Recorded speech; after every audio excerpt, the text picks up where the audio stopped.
Hey everybody, it's Alan again. Okay, we're going to talk about death. You know what kills you? You know what the number one leading cause of death in the United States is? Heart disease. Guess what? I know you're wondering, how does this relate to weight loss? How does this relate to dieting or exercise or any of that stuff? But it does. Because here's what happened. The US government said, heart disease is a problem. We need to fix that problem. So you know what they did? They said, okay, everyone's getting to be more obese. We need to work on weight. So how are we going to make people not be fat? The government came out and said, everyone needs to eat low-fat diets. That was their solution. Everyone eat low-fat. So, okay, you've heard of low-fat diets. So we're going to talk about these just a little bit. So what do you think happened?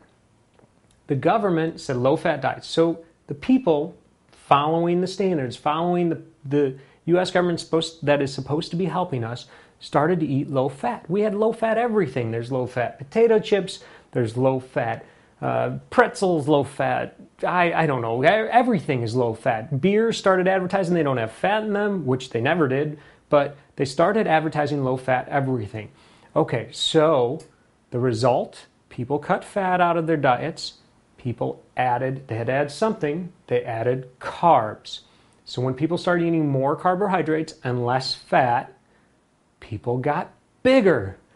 Obesity shot through the roof. There's more obesity now than ever. The government and the food pyramid is just starting to change so that now we've realized fat is not necessarily bad for you. Eating fat does not necessarily make you fat. And so when you eat carbs, you end up getting more and more hungry. The carbs don't do much for your body. And so when they don't do much, you want to eat more because they just have no nutritional value really. The fat is harder to digest. It takes longer to digest, so when you eat it, it keeps you full. I'm not saying you need to go out there and eat a tub of butter. Don't get me wrong, that's not the answer. But realize that fat is not necessarily bad for you. If you can eat things that are low calorie but have a good amount of fat, that means that you'll stay full longer. You won't need to eat. So when all of this happened, people not only got more obese, heart disease went up. The US government started killing more people. So come on, we got to be smarter than that. We got to outsmart them all. We got to do it the right way. We need to be healthy. We need to work on our metabolism being stable. We need to get it to go up when we can. We need to work on lean muscle mass. We need to work on eating the right foods at the right times.